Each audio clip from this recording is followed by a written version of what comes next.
Hello and welcome to the Lean on Agile show. I'm your host Shahin, and I have a very good friend of mine, Jamie Good. Jamie, thanks for being on the show. Hey, no problem. I'm so happy to be on this with you. I know Jamie from a while back when I was listening to him speaking about disruption at a Spark and the Change conference.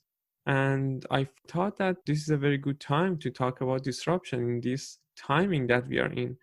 I wouldn't do the justice to introduce Jamie for you guys, so I ask him to introduce himself. So, Jamie, tell our audience who Jamie is. Yeah, thanks. Thanks so much.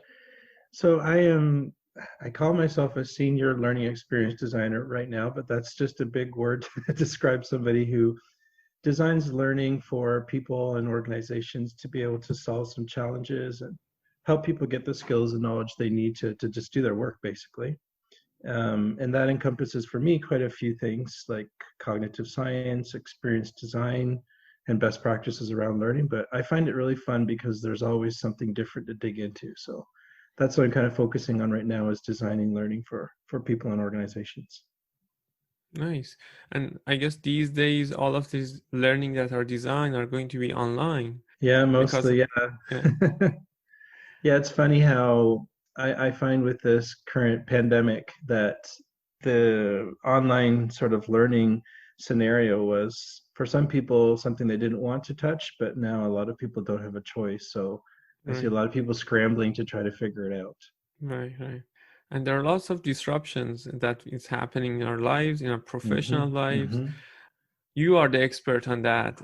Tell us more about the disruption. How shall we deal with that? Yeah, it's so interesting. I always have that. I believe it's Heraclides, that quote where the only constant is change. And it's funny. This is a very big global change that, like, I think it's affecting everybody. I don't think any country is really immune to this change right now. And I think they've said what 2/3 of the world are in lockdown or something crazy like that. It's something that is always constant in our lives, though change, and sometimes it has a bigger impact than other times. But I think if you're settled to be accepting of that reality, then when something like this hits you, it's not as disruptive as it could be maybe for someone else. But again, everybody has their own unique circumstances, so that's different. And some companies, similar situations, some companies have been through tons of change. They've been through kind of a roller coaster of ups and downs. And so they've had maybe systems in place or they've hired the right people to be able to handle the change. But I can see that there's a lot of people who weren't really ready for this. Mm, So one of the things I think is super curious about disruption is it really shows you whether your niche was a good choice or not, if that makes mm, sense. right. There are some people, I think, for example, I've been super curious about looking at what's happening to quote unquote Instagram influencers right now who make their money off of free travel and getting sponsored posts on Instagram, and they can't travel right now. So True. they're True. scrambling to find something else to do. And I've been looking at things like that and thinking, wow, did we get too niche over the last 10 years? Hmm. And is that to our detriment right now? Right. True. Yeah. Yeah. You mentioned the Instagram travelers. There are lots of professions that has been opened up because of this technology that it was disrupting the old way of living, right? Hmm. It Hmm. used to be a travel guidebook that you used to go and buy or get it from a library, read about Hmm. some place that you want to go, and you could buy those at the airport when you're traveling, for example, to a city in Europe. Like on your travel, you get to know that city, you plan it, right? But nowadays, everything changed. And again, it changed because of this pandemic as well, right? Yeah, So, yeah, as you said, change is the only constant. yeah. When it comes to change, as you know, I'm from the Agile world. One of the things that I really enjoy about Agile Manifesto is the responding to change over following a plan. So in the disruption, it shows best. I want to hear your thoughts, right? So how much can we be prepared to respond to such change over following a plan?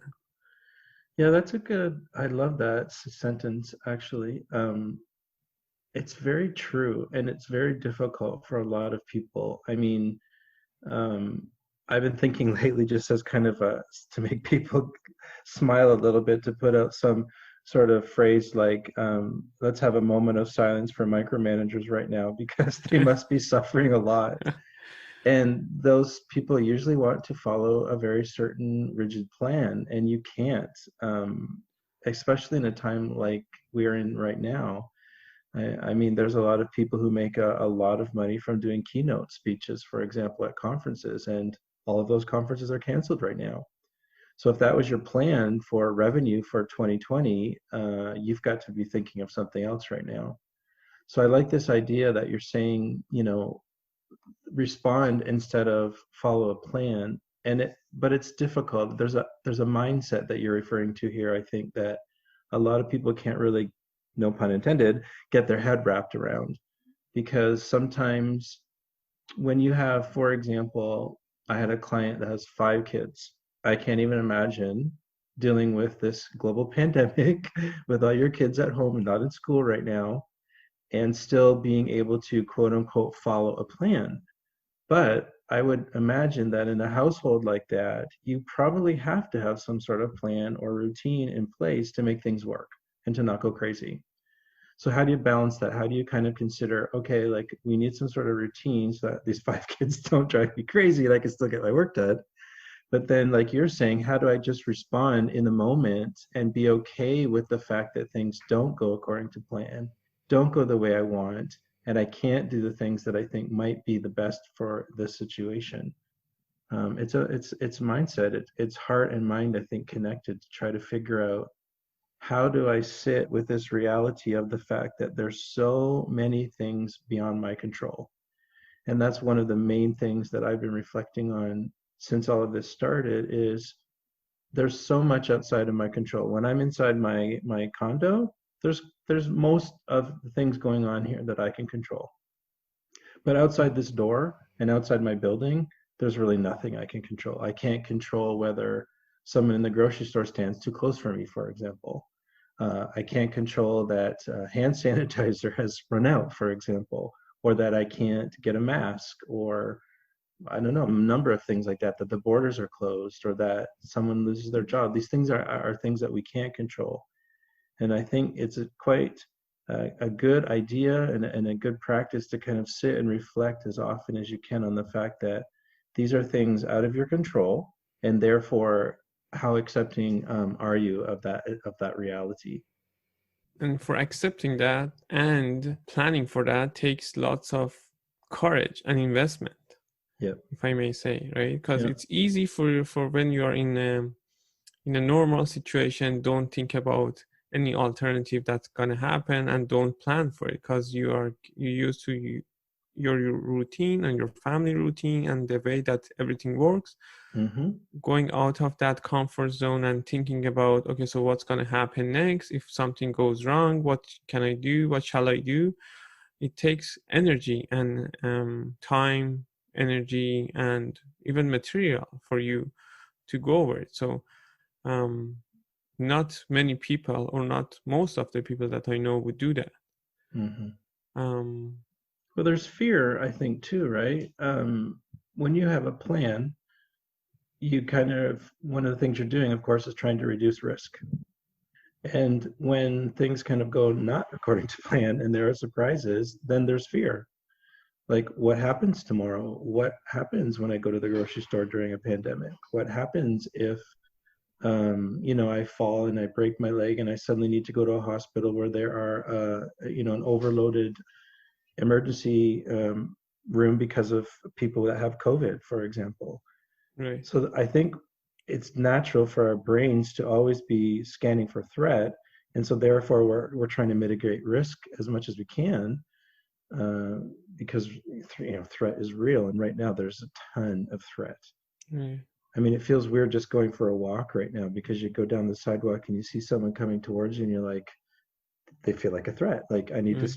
I need to distance myself like 2 meters from this person. And Right. that's not the normal way that we operate. We usually are comfortable and safe in our tribes. And right now, we don't have our tribes really. Yeah, we are social animals, that's for Yeah. sure. Yeah, yeah.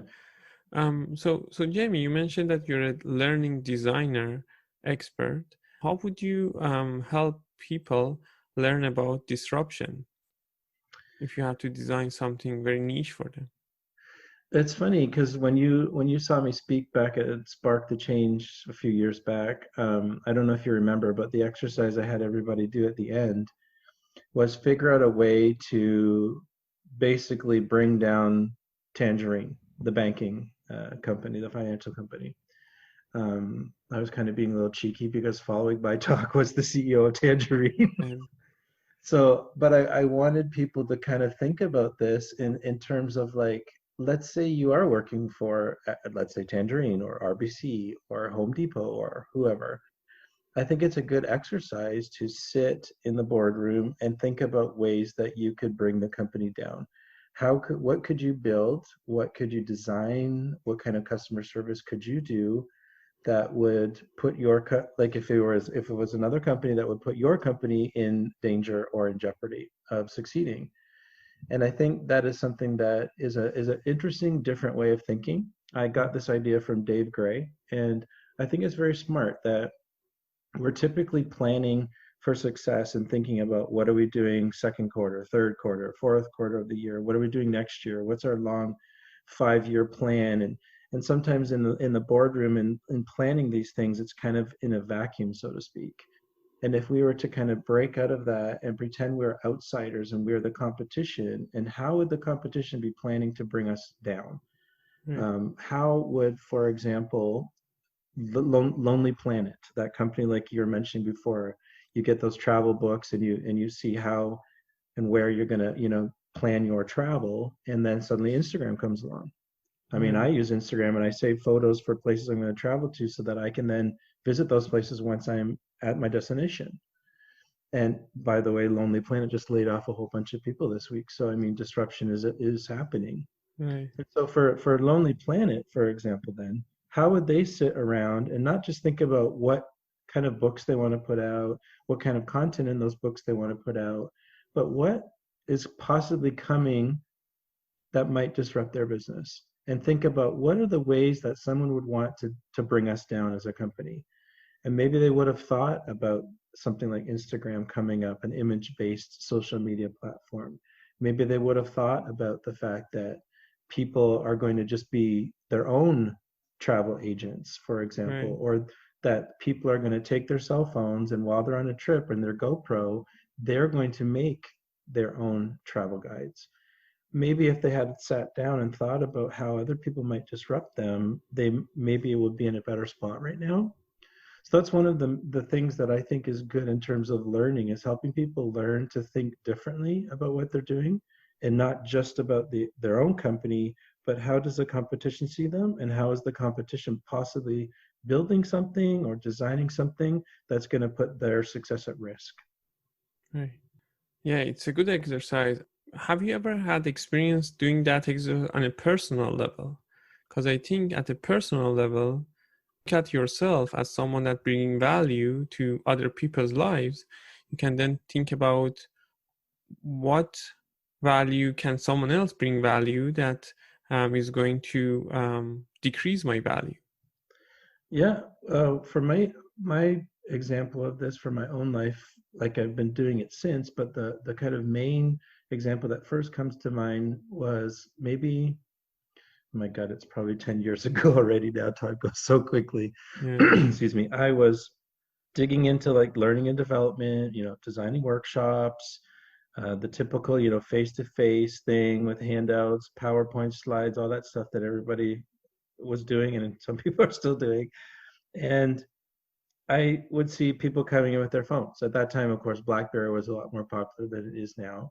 right, And the BlackBerry, remember, was called the Crackberry because it was so addictive. People were like, right, oh, right, another email, another notification, another thing, right. right? And I noticed people would be checking phones during some workshops and stuff. And I Mm-hmm. thought, oh, this is different. And then, of course, better and more addictive devices come out. And I remember at the time there was like this kind of debate where some facilitators would brag and say, when people come to my workshop, I have everybody put their phones into a basket in the door and they're not allowed to touch them during my workshop. And I thought, And I remember some guy telling me that at a L&D, a learning and development gathering that I was attending. And I looked at him and I said, you know what?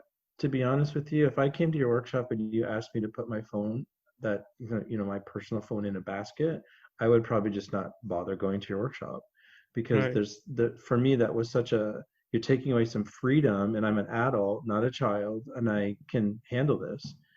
And so I remember that night I decided that I was going to, ride the wave instead of trying to push it back. right, And I right, remember getting home that night and thinking, okay, this is absolutely going to disrupt my industry where we're right, used to face, even with online learning.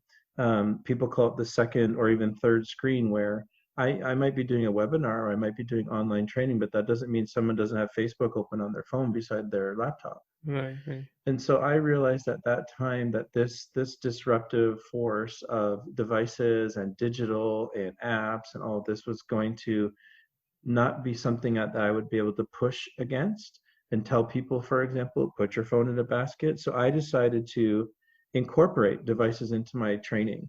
I right, decided to do training through text messages. I decided to use chat bots. I decided that if people were already going to have this addictive device in their hand, why not use it during the workshop instead of telling them, like they're kids, put this in a basket and you can't touch it. right, So I remember that was a really good turning point for me to think about the fact that, like I mentioned earlier, there's so many things we can't control. right, So when there's something like that happening, if you're just going to fight it, you're going to exhaust yourself and be so frustrated. right. Yeah, exactly. And these days, you cannot remove devices from people. It feels like part of people. Yeah, And in the workshops that I do, like we typically say that please pay less attention to the devices. And my philosophy is that if your workshop is good enough, it takes away their attention from devices and they're paying attention to you. If you are not, they are paying attention to their device or something else. Probably they're not getting that much from your workshop. So that's a yeah, yeah, implicit feedback for you yeah, on the spot too, right? But I love yeah, the way that you said teaching through text messages back then. Like right now, there are apps and like different ways of teaching, but teaching through text messages, that's something for itself. yeah. That was interesting back then. That was, oh my God, that's probably 6 years ago, maybe. I don't even remember now. But at that time, it was really difficult for me to find a platform to be able to do that with. Like you said, like now there's lots of ways, but the only place I could find tools for that at that time was in the public school scenario.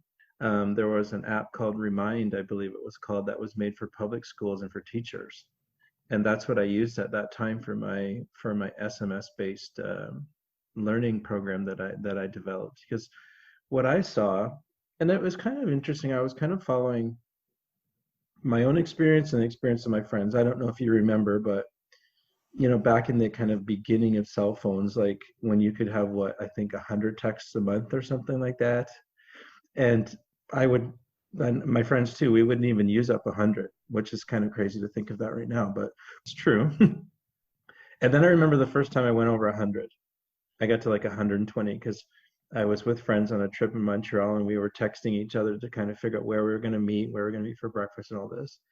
And I thought, oh, I guess I need to up my texting to, Right, a bigger plan. And then got more and more and more. And that's when I realized, oh wow, we are using this every day throughout the day. Well, why don't I try to put some learning in this spot, in this space? sure.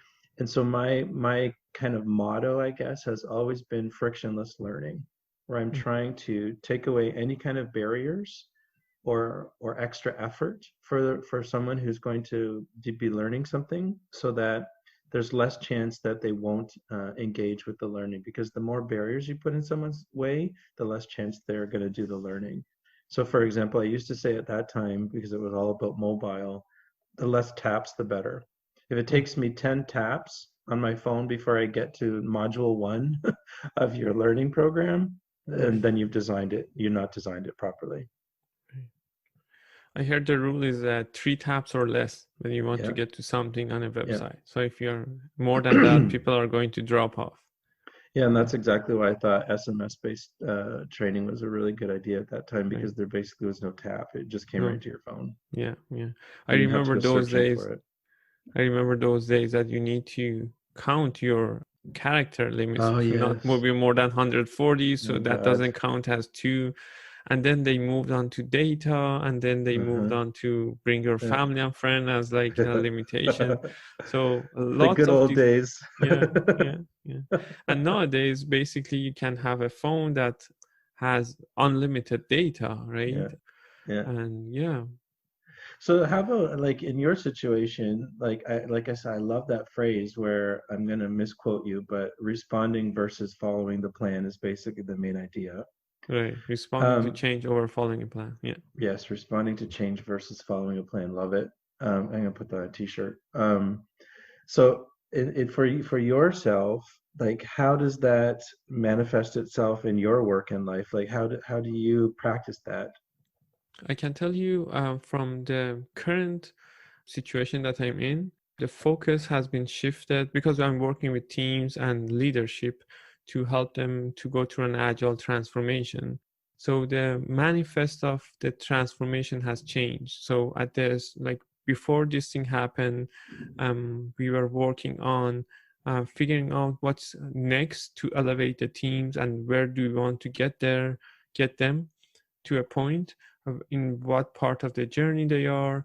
And now it's becoming, with all this disruption, become what is the new norm. So we are Mm, trying to figure out what is the new norm. We are trying to facilitate for the people to for themselves define what the new norm is. With all these sudden disruptions, sudden changes, the work hour has changed. People are working after hours, before hours, so that not everyone jammed the system, because everyone at all of a sudden try to work remotely and they are forced to do that, right? So right. there is no option about it, right? So we are mostly working with the teams to comfort them and figure out what is the best way to go next. So we are not losing the data that we had from before. So we are keeping the data, keeping that, say that this was our norm because of this disruption. This is our norm that is maybe, let's say, 80% effectiveness or 70% effectiveness compared to the previous normal, right? And then when everything gets back to normal, that would be our peak. We want to get to that peak. We are not going to lose that, and we want to go beyond that. But this is a J curve that all of a sudden that happened, and we are going deep into that. The moment that we figure out how we can come out of the valley, that would be an awesome story to tell. Yeah, oh yeah, So yeah, I was just gonna say you're gonna have incredible stories from this for sure. For sure. true. So so So so with responding versus following a plan, if you were to train somebody how to get their head wrapped around that thought or that approach, how would you suggest, for example, that someone like me practices that to be able to get that as a more of a habit or a way of thinking? so I would ask individuals to be self-aware of what their goals are, Mm-hmm. and on a daily basis think about that and think about, okay, so is the goal that I'm working toward, is it something that I always, is it something that bringing true value for me and for my customer and for my organization? And depending on which one you put first, like, or a combination of them, then you can focus, okay, so my goal has changed today compared to last week or compared to the previous day. Okay, so how would I respond to that? And defining your goal might not be that easy, or you might not know what your goal is at some point. Like when with the client that I work with, they're like, I don't know what my goal is because my leader didn't tell me exactly, or Right. I'm ambiguous about where shall I go. And for that, I'm suggesting to pick what you know best, right, and work Right. toward that, and then pivot when you have more information. If that's what you thought, go forward. If not, pivot. We prior to this recording, we're talking about loops, right? So Yeah. the feedback loops that you can implement for yourself, the shorter the loops that you can implement, Mm-hmm. the better chances of you can respond to change faster Mm-hmm. over following a plan. So don't lay down a plan that. Another thing is, don't get in love with your plan, or Right. love the idea that you put in place. Right. This is an amazing plan that I put in, and the trick for that is that do not spend and invest too much on planning, right? If you Right. invest too much on, let's say, a plan, then you fall in love with it because Right. that's what you spend your time on it, right? So instead, focus on the shortest viable plan that you can get to, Right. and Right. get to your goal that you want, and follow that and pivot as much as you need. So that's That is a, so I love that kind of thinking. I gotta be honest, I frustrate people because I do follow that rule. And I've heard over the years when you think about training, like you also do workshops, right. that I don't remember exactly what the ratio is, but I've heard something like people say, for every hour that you're in a quote unquote classroom or workshop, you should have about 5 hours of planning or Mhm. whatever behind that 1 hour or something like that. And I remember hearing that kind of talk and people saying you have to be prepared and what's your agenda, what are you doing for the first 45 minutes, then the next hour. And I've been asked by clients to supply this kind of agenda to them. They're like, we want you to come in and do a half day workshop, and what's going to happen between 9 and 12, and I have to lay it out. At 9:10 this is going to happen, at 9:30 this is going to happen, at 10:30 is going to be break. And Right. I gotta tell you, like, it drives me nuts because based on what you just said, not being in love with your plan, for example, being willing to pivot, being okay with that idea that there's change.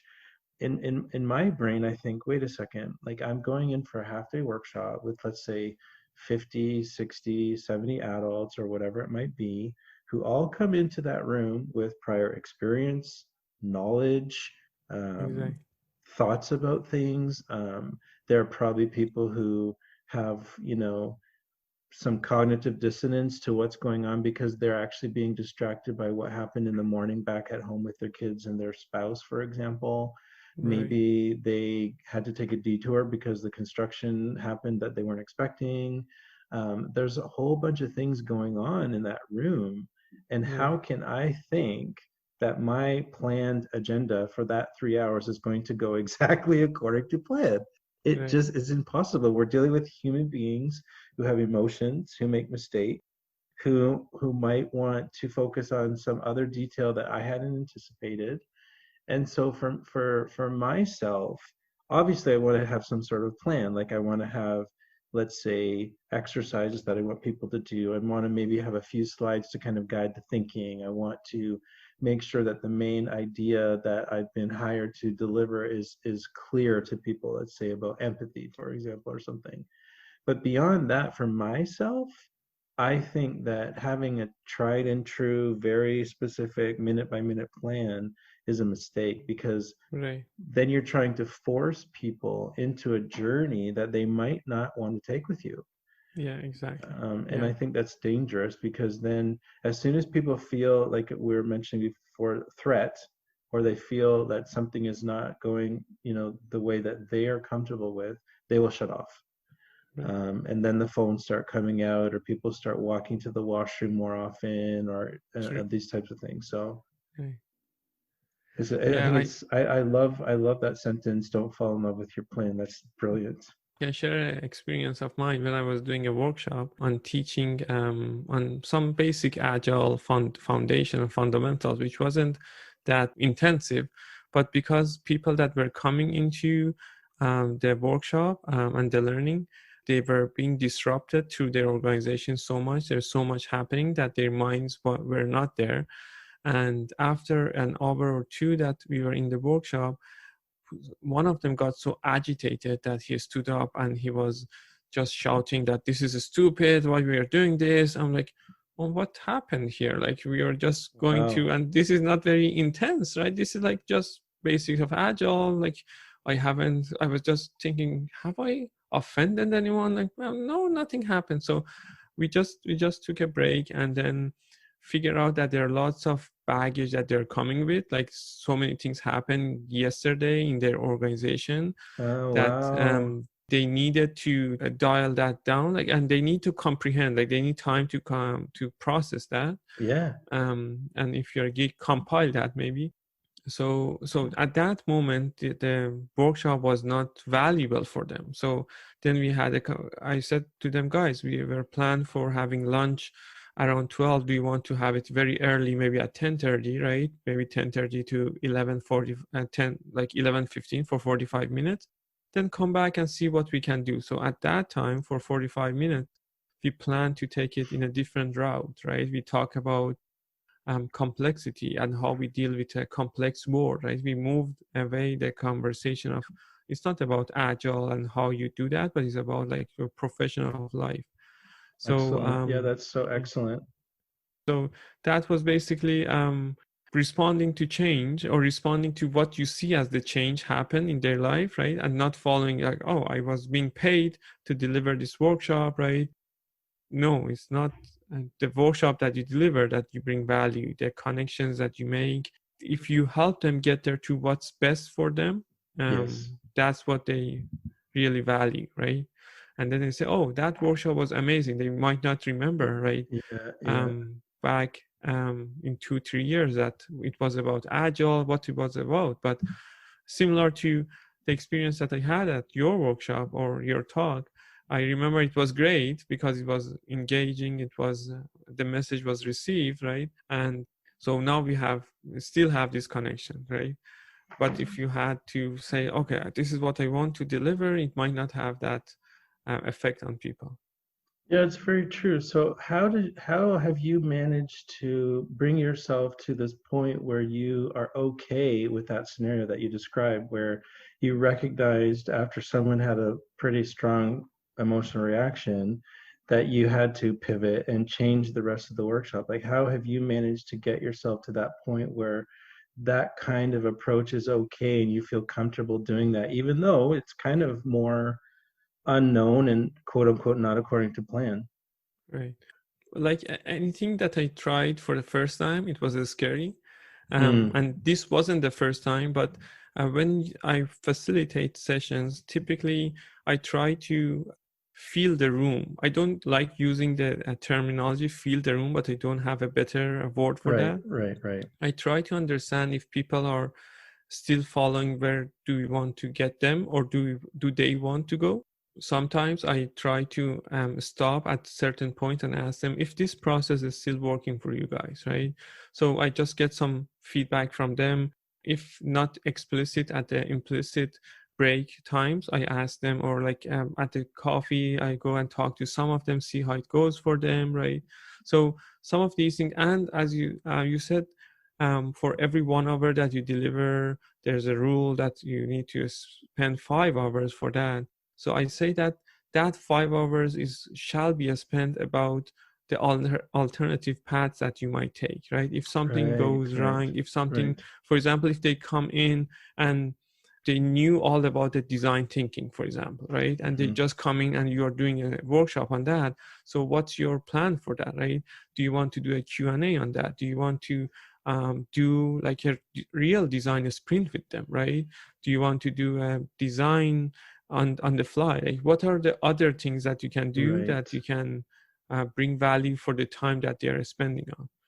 That's a great Um, idea. So basically, if I'm hearing you correctly and it makes sense, is if there are 5 hours, for example, behind that hour, it would probably be better spent finding other tools and exercises and approaches that you can have kind of pull out of your toolkit when you need it, yeah. sort of on the fly, so to speak. So is that sort of what you've been doing? Is kind of learning other ways to engage people if things kind of go off the rails or go in a different direction? Is that sort of your approach? Yeah, and it depends on your audience as well. So I try Of to course, yeah. understand who is coming, and based on the audience that you're getting, design it and figure out what other paths it might taking you and prepare for those things, right? Right. It's different from team member to team leader to a director to a VP to a C-level people that come into your training Mm-hmm. is going to be very different. The type of Mm-hmm. questions, the answers that they are looking for, Mm-hmm. some of those are more about like, give me this answer. I don't Mm-hmm. have much time. Some of them are more open to co-create those answers with you, right? And Mm-hmm. the solutions. Yeah.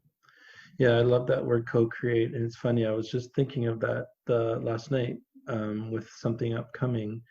My I always want to co-create with people because what's so interesting is although you might like in your example as well, you might be you're being brought in as the expert, but that doesn't mean that the people in the room or the people on the project don't also have some value, some ideas, some True. approaches, plans, for example, that will really help. And that's the one thing that I'm always saying to my clients is that I'm here to co-create the solution with you. Mm-hmm. I'm not going to just do kind of a discovery where I clarify your challenges and find out what's going on and then go back, ideate and develop this solution that then I'm going to come back and say to you, okay, this is what you have to implement through the whole process. This is at least what I one little piece I've taken from the agile community is this idea of iterative cycles of feedback loops and things like that, where I discover your challenge, I do some Right. ideation, but then I'm always checking in with you to find out, is this making sense? Is Right. this fit? Does this fit with your people, with your scenario, with your organization? If yes, keep going. If not, do another iteration, do some more ideation, Right. do a different approach. And then in the development, like is this possible? Do you have the resources to make this possible? For Right. example, if I'm suggesting people got to learn through SMS or text messaging, well, maybe you don't allow people to use their phones while they're in the warehouse, for example. Mm-hmm. So then that doesn't work. So then got to go back and figure something else out. So I love the ability to kind of iterate and be, if I can use the word agile in this approach, in that I'm not going to think that just because it's my idea, it's going to be the best idea. It's Right. going to be something that's co-created with the client. It's going to be iterative. There's going to be constant feedback because if the solution doesn't fit, it goes back to that idea of friction. If there's Right. too much friction, if there's too many barriers, this is not going to work. But what I find, and I'm not sure if you find this too, is that once you start digging in, the thing that you were brought in to solve ends up being a lot bigger than you expected. And that sometimes there are other pieces that you hadn't considered that are going to make barriers to your solutions. And Right. so I find that that's a very interesting kind of, how do I say this? Like being able to kind of say to the client, you asked me to do this one thing, but I discovered that there's these other pieces Right. that are going to Right. prevent my proposed solution from actually, going Right. forward. Yeah, typically when I'm teaching coaching to Scrum Masters and other coaches, I tell them that the first thing that your client brings you is not the real thing that they want you to Yeah, coach them on. There are underlying yeah, stuff there that you need to peel and explore with them. And yeah, then when you get to the root, and if when you get to the root, then you can be very impactful. And if you cannot get into the root cause of that, then there are some challenges that you need to overcome before getting to the root. Maybe they are yeah, not trusting you. Maybe they are yeah, not open enough to share with you. Maybe they don't believe in this process that someone outside there can come and help me, right? So right. if they're not open, or if you heard the term coachable, if they're not coachable, right? You Mm-hmm. not There's not much that you can do. And that I believe translate to any situation, not only coaching, but as you said, like if they are coming with a problem at hand, Yeah, they might not know what the underlying right. problem is. Maybe they are sharing symptoms with you only, right? Then Yeah, I tend to use the terminology as a doctor. So you are the doctor for them. You're the expert there. You look at the symptoms and you try to, based on your experience, guess what is the best yep, guess for the problem they have, and hopefully treat them with something or give them some solutions that can help them, or get them better. So yeah. yeah. And if you have the mindset that we've been talking about of being okay to respond to change and be okay with it, then in that scenario that you're describing of, you've looked at some symptoms, but you really want to find the cause and the actual challenge that needs to be solved, then we also have this idea of disruption too, right? This reality Right, of disruption, because I can imagine, let's say, for example, if we kind of craft a little story here, that maybe, let's say back in January, you were hired to help a team on agile and rolling out this kind of new process, and you were discovering that you were just kind of dealing with symptoms, and there were underlying root causes that you wanted to dig into. So you're making some suggestions, and there's back and forth. So come end of February, you're thinking, okay, maybe we need to actually focus on this other piece. And the client is like starting to agree with you and figuring out ways to make this new piece happen for you. And then along comes a global pandemic right, in March, and you can't make any steps forward, but you're still right, working with the client. right, So I think there's always these constant indicators that point us in the direction of being okay with things we can't control. right, Um, and so I think this idea that you're referring to, where in the background you are always adding to your toolkit, you are always learning, you mm, are figuring out things that you can kind of add to your little tool bag, so that whenever something changes, which is all the time, right, that you can pull out that new tool, or you can pull out that new exercise, or these new questions that bring up a different kind of right. conversation. True. And don't be hesitant or don't be afraid of using them, right? Because you Yeah, might learn something and you say, yeah, I learned it. I need to practice it. Then I do it in real life. But if the time comes and you know about some technique, this is your chance to practice it. Just go at it. Like be courageous enough to do it. You might fail, but it's in the real life, so you get lots of learning from it, right? Um, don't invest too much into it. Don't invest like when you want to fail, you want to fail fast. So don't practice something that takes 3 months, like practice something that takes 1 week at most, right, right? Or a right. day.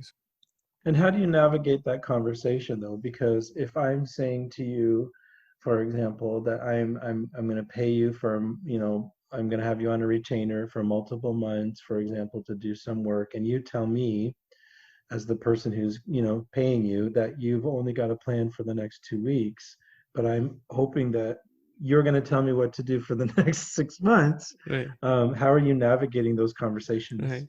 So I was giving a talk called it the golden hammer of transformation culture. The golden hammer is something that you look at everything as a nail and you hit that with the hammer. So the whole idea was that. And one of the examples that I was giving, or one of the scenarios, was exactly that. I was going in with the mindset that we are going to do an agile transformation, but the ask was, oh, if we are doing agile transformation, we need to have a 6 month plan at least.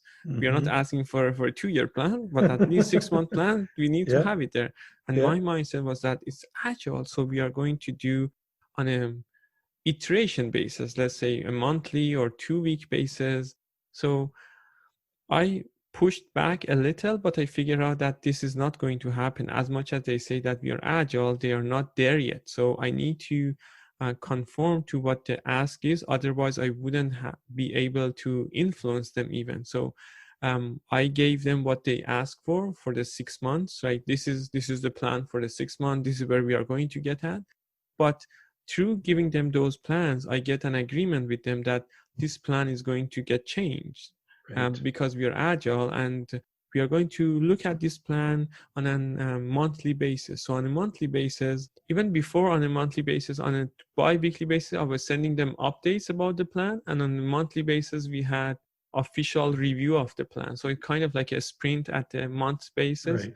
Perfect. So we looked at the plan, and then and at the 6 month they figure out they wouldn't ask me about the 6 month ahead plan because they get used to that 1 month basis. Perfect. And so on a monthly basis we sit together and we look at the plans. So the art would be to find a way in organizations or working with people to influence and implement those kind of mindsets.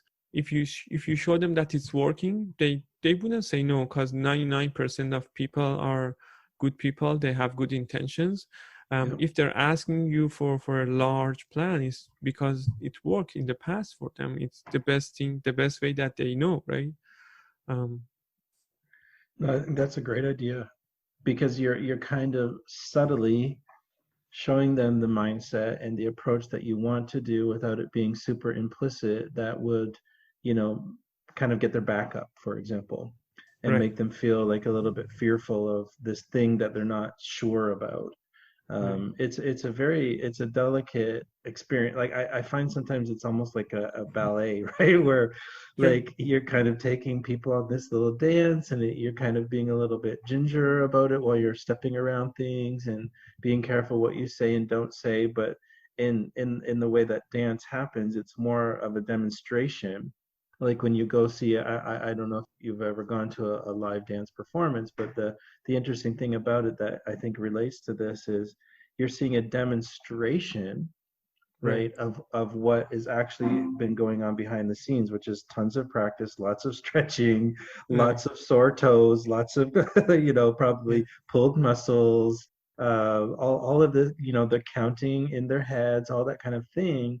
And I think it's so similar to what you just described, where you're you have all these tools and you have all this mindset kind of underneath or behind the scenes, but you're demonstrating how the dance works. And so right, like you said, by month 6 the client was like totally fine right, with the way you were doing the dance yeah. because the demonstration of it made Right, sense. right.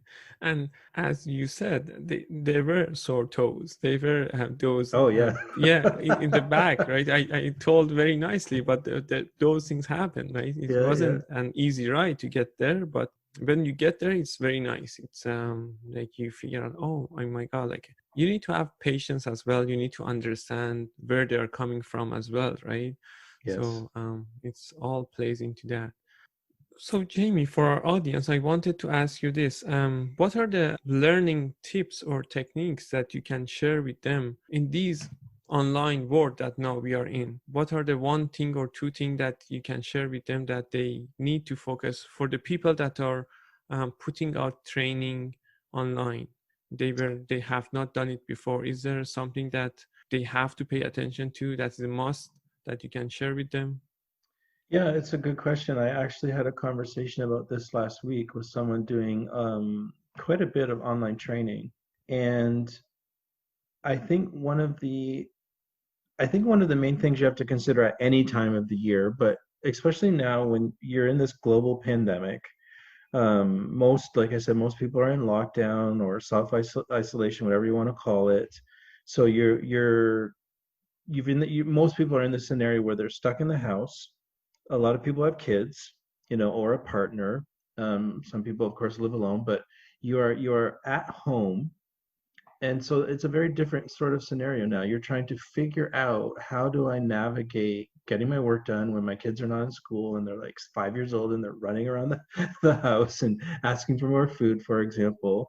And at the same time as this, you have the news, right, telling you that 900 people a day are dying in Spain or Italy, or over 1,000 in the United States. And so there's this collective shared trauma that I believe is also happening right now as well. Mm-hmm, And so when you take into consideration your audience, which you should obviously always do when you're doing any kind of training, but online as well, I'm always thinking about what's their circumstance or their scenario and the mm-hmm, emotions involved.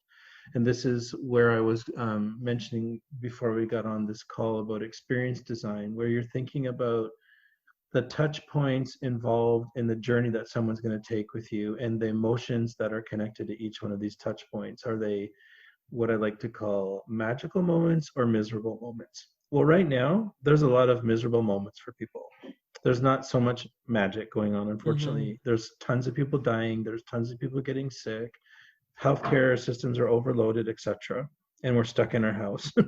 And so, in that reality, are you going to design an online learning experience, if you want to call it that, that lasts for 2 hours, for Mm-hmm. example?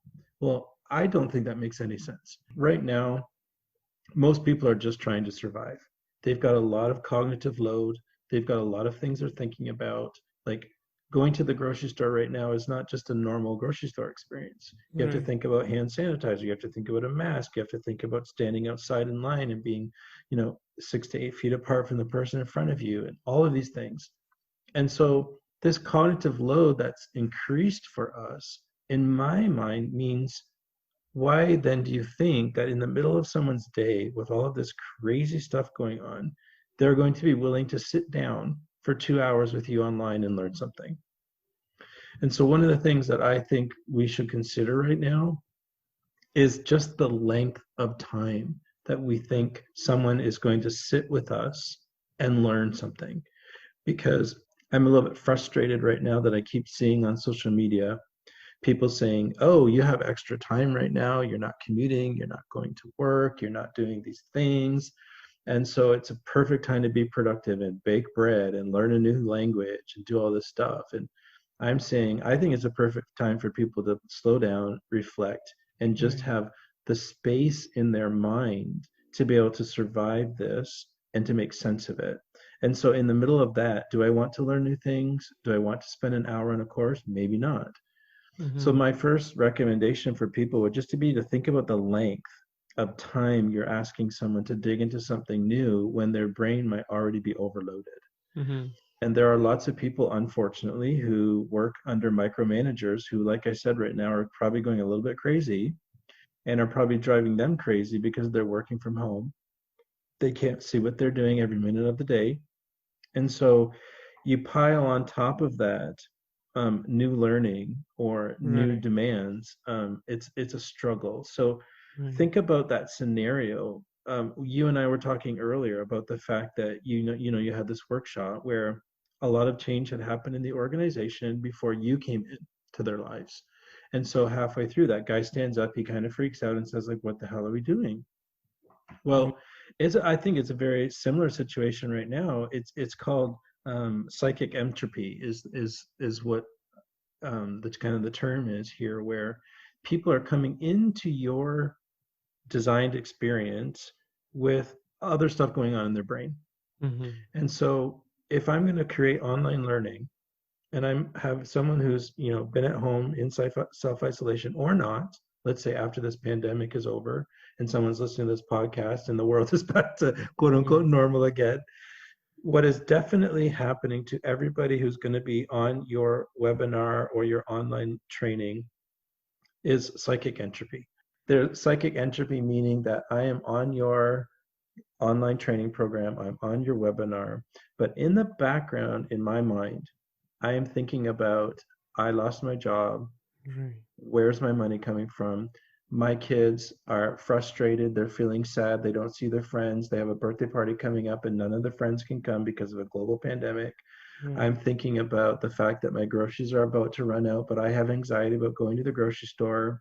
I'm thinking about that fight that I just had with my partner maybe 2 hours before because we're getting so frustrated at being at home every day, all the time together.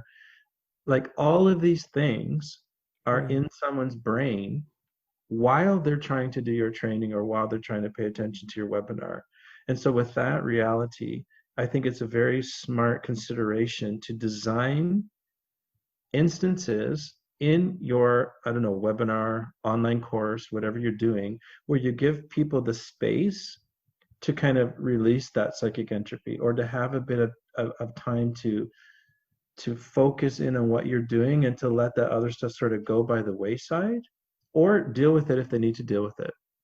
Like you recognize that with that one workshop you talked about, that those people, based on all the stuff that was going on in their organization, were incapable of paying attention really to what you were talking about and to being part of what you were Right. trying to deliver for them. And so you changed course and you allowed them that sort of cognitive space to let go of those distractions that were happening in their brain and in their mind. And I think that's a really important piece to consider is if, well, it's not if, because everybody's coming to your experience with other stuff going on in their brain, is there something you can design like a fun kind of activity or a get to know Mm-hmm. you kind of thing, or what are 10 things all of us have in common, or even being really implicit or about it, or just saying to people, I know you're coming into this with a whole bunch of anxiety, with a whole bunch of Right. other thoughts going on. How about we just spend a few minutes just getting that out of our heads and down on paper, Right. for example. Write Right. down the 5 distracting thoughts that you have right now, just to get them out of your head and to Mm-hmm. leave them on that piece of paper before we go forward. Right. I think that's a really important thing to consider right now, because we are all having, I believe, a little more cognitive load on our plates than usual. Right. Right. And so with that reality, how am I supposed to learn something if I don't have the space for it? That's a very good thought. I think that's something that all of us should do, not only for learning online, but maybe even for some of the meetings that we have, like anything that span more than half an hour, I may say. We need to address those things, because I have been on so many online meetings that the kid came in or Yeah. the husband passed by and you have to talk to them, right? So that's the situation that we live in, right? And Yeah, yeah, that's the cognitive overload that you say. Like when we are sitting here, we are thinking, oh, my wife's meeting is starting soon. I have to go grab my daughter, right? So yeah, yeah, what if this meeting goes over, right? yeah, So yeah. yeah. Yeah, I think it's basically just recognizing that we are humans, and because of that, we are all living in challenging and different scenarios. And of course, it's impossible to design for everybody that's going to Right. be in your workshop, for example, or online course. But if there's no consideration to the fact that people have a life outside of what you've designed for them, Right. it's probably not going to land as well as you would like it to. Right. Right. Thank you so much, Jamie. Yeah, no worries. um, Thank you so much for being on the show. Is there anything else that you want to share with our audience? Is there anything else that you want us to talk about before we say goodbye?